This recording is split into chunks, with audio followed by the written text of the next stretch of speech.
Welcome back to my channel రాజుగారి అమ్మాయి. So ఇవాళ వ్లాగ్ వచ్చేసి ఏంటంటే ఇవాళ మా ఇంట్లో స్పెషల్ తలకాయ కూర అనమాట. సో తలకాయ కూర మా మమ్మీ అయితే చేస్తోంది. ఎలా చేస్తోంది అన్న ప్రొసీజర్ అంతా నేనైతే వీడియోలో చూపిస్తాను, క్లియర్ కట్గా చూసేయండి. అండ్ నిన్న మొన్న తీసిన వ్లాగ్స్ ఎలా ఉన్నాయన్నది నాకు కింద కామెంట్ సెక్షన్లో ప్లీజ్ కామెంట్ చేయండి. సో అలా అయితే నేనేం మిస్టేక్స్ చేస్తున్నా అన్నది నాకు తెలుస్తుంది. అండ్ నెక్స్ట్ వీడియోస్లో నేను ఆ మిస్టేక్స్ చేయకుండా నేను మీకు ఇంకా బెస్ట్ కంటెంట్ ఇవ్వడానికి ట్రై చేస్తాను. అలాగే నెక్స్ట్ వీడియోస్ కూడా నేను ఏం అప్లోడ్ చేయాలి అన్నది నాకు కింద కామెంట్ సెక్షన్లో కామెంట్ చేయండి. సో నాకు అలా అయితే తెలుస్తుంది కదా మీరు ఎలాంటి కంటెంట్ నా దగ్గర నుంచి ఎక్స్పెక్ట్ చేస్తున్నారు. వీడియో చూసి నాకు కింద చెప్పండి. సో మనం వీడియోలోకి వెళ్ళిపోదామా? ఫస్ట్ అయితే తలకాయ కూర తెచ్చుకోండి, మార్కెట్ నుంచి తెచ్చుకొని దాన్ని నీట్గా బ్లడ్ లేకుండా వాష్ చేసుకోండి నార్మల్ కూల్ వాటర్తోని. సాల్ట్ యాడ్ చేస్తే ఏంటి అని అంటే దాంట్లో ఉన్న ఫ్యాటీ కంటెంట్ అంతా, ఆయిల్ కంటెంట్ అంతా పోతుంది అనమాట. సో నీట్గా సాల్ట్ వాటర్తోని వాష్ చేసుకోండి. చేసుకున్నాక ఇలా కొన్ని పార్ట్స్కి హెయిర్ అనేది ఉంటుంది అనమాట. ఆ హెయిర్ ఉన్న పార్ట్స్ని ఎట్లా క్లీన్ చేయాలి అని అంటే హాట్ వాటర్ ద్వారా క్లీన్ చేసుకోవచ్చు అనమాట. చూడండి మా మదర్ చూపిస్తున్నారు.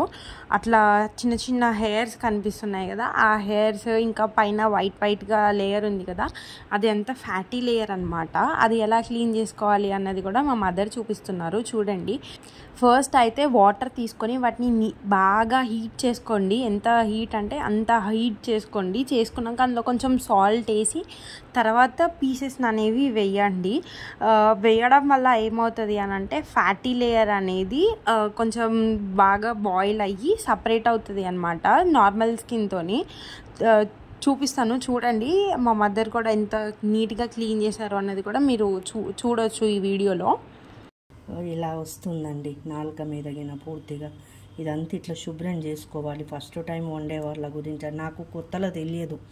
నా మ్యారేజ్ అయిన కొత్తలో నేను జనరల్గా వండిన. మా అత్తగారు ఒకసారి చూపించిండ్రు ఎట్లా తలకాయ కూర ఎట్లా కడగాలి, ఎట్లా వండాలని చూపించిండ్రు. అప్పటి నుంచి పర్ఫెక్ట్ అయిపోయినండి. ఇలా వేడి నీళ్ళల్లో 2 సార్లు తలకాయ కూరను శుభ్రంగా కడగవలేను. ఇలా అంతా సైడ్కు ఉంటుంది, ఇదంతా పోయి నీట్గా ఉండాలి. మళ్ళీ ఇది ఇంకొకసారి వేడి నీళ్ళు మసలు పెడుతున్నాను. మళ్ళీ 2 టైమ్స్ కడుగుతాను. మళ్ళీ పులుసు పెట్టుకుంటారు, కొంతమంది మాత్రము ఓన్లీ గ్రేవీగా చేసుకుంటారు. నేను ఇవాళ తలకాయ కూర పులుసు పెట్టడం గురించి అని చెప్పని జస్ట్ చింతపండు ఇలా కొద్దిగా నానేసుకున్నాను. దానికి తగ్గట్టుగా కేజీ తలకాయ కూరకు తగ్గట్టుగా కొంచెం చింతపండు నానేసుకున్నాను. ఒక 10 మినిట్స్ వెయిట్ చేసి ఇలా శుభ్రంగా వేడి నీళ్ళల్లో కడిగిన తలకాయ కూరను వేరే గిన్నెలోకి తీసుకొని ఉప్పు కారం అన్నీ పట్టించి ఒక హాఫ్ అన్ అవర్ వెయిట్ చేసిన తర్వాత కర్రీగా వండుకుంటే బాగుంటుంది. అలాగే ఉల్లిగడ్డ కూడా డైరెక్ట్ కోయకుండా కొంచెము మిక్సీలో ముద్దలాగా చేసుకొని వేసుకుంటే గ్రేవీ చిక్కగా వస్తుంది, లేకుంటే పల్సగా వస్తుంది, ఒట్టి వాటర్ పోసుకున్నట్టుగా ఉంటుందండి. కాబట్టేసి దాదాపు చికెన్ అయినా మటన్ అయినా ఏ కర్రీలనైనా కొంచెం ఉల్లిగడ్డను మిక్సీకి వేసుకొని అందులోకి కొంచెం కొబ్బరి తినేవాళ్ళు ఉంటే కొబ్బరి గిన ఏవైనా వేసుకొని చేస్తే చిక్కగా వస్తుందండి. ఇప్పుడు కర్రీ చేసుకోవడానికి కావాల్సిన ఐటమ్స్ ఏంటి అంటే పచ్చి ధనియాల పొడి, గరం మసాలా, ఉప్పు, కారం, పసుపు, అల్లం వెల్లుల్లి గడ్డ పేస్ట్, ఒక ఆనియన్, కొంచెం సాల్ట్, ఒక ఎండు కొబ్బరి. స్టవ్ వెలిగించి నాన్ స్టిక్ ప్యాన్ పెట్టుకొని అందులో దానికి తగ్గట్టుగా ఆయిల్ వేసుకోవాలి. ఆయిల్ వేసుకున్నాక ఆయిల్ బాగా మరగాలి. మరిగిన తర్వాత అందులో మనం మిక్సీ పట్టుకున్న ఆనియన్ అనేది వేసుకోవాలన్నమాట. వేసుకున్న తర్వాత ఆ ఆనియన్ బ్రౌన్ కలర్ వచ్చేంత వరకు ఉంచి తర్వాత కొంచెం చిటికెడు పసుపు వేసుకోవాలి. చిటికెడు పసుపు వేసుకున్న తర్వాత మనం ఇంతకు ముందుకు మ్యాగ్నేట్ చేసి పెట్టుకున్న మటన్ మొత్తాన్ని ఇందులోకి వేసుకొని బాగా ఉడికించాలి.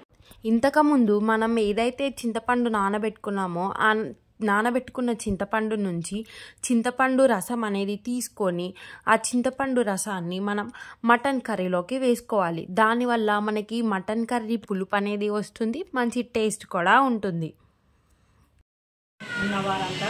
నవారా రైస్ అని ఇలా బ్రౌన్ కలర్లో రైస్ దొరుకుతుంది. ఆ రైస్ని తెచ్చుకొని అన్నం వండుకొని తింటే తొందరగా థైరాయిడ్ ప్రాబ్లం నుంచి రిలీఫ్ అవుతారు. వీడియోలో చూపించినట్టుగా కర్రీ అంతా ఆయిలీ అయిన తర్వాత ఇప్పుడు మనం ఇంతకుముందుకు తీసుకున్న మనం చింతపండు రసాన్ని అందులోకి యాడ్ చేసుకోవాలన్నమాట. దానితో పాటు అలాగే కొంచెం కొత్తిమీర కూడా కర్రీలోకి యాడ్ చేసుకోవాలి. కొత్తిమీర అనేది మంచి ఫ్లేవర్తో పాటు మంచి స్మెల్ని కూడా ఇస్తుంది కర్రీకి.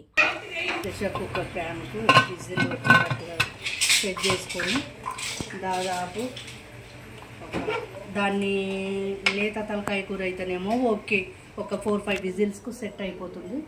లేకుంటే మాత్రము టోటల్ ఉడకాలి అంటే మాత్రం ఒక మినిమం 10 విజిల్స్ పెడితే బాగుంటుందండి. ఈ విధంగా పెట్టి విజిల్ వచ్చేంత వరకు సెట్ చేసుకొని, మాదైతే కొంచెం లేతగానే ఉంది, ఒక 4-5 విజిల్స్ సెట్ అయిపోతుంది. చూసారు కదా మా కర్రీ అయితే ఎంత బాగుందో, మేము ఎంత బాగా ప్రిపేర్ చేసుకున్నాము. సో మీరు కూడా మీ కర్రీని ప్రిపేర్ చేసుకొని అది ఎంత బాగుంది టేస్ట్ అనేది నాకు కింద కామెంట్ సెక్షన్లో కామెంట్ చేయండి. Thank you, bye bye.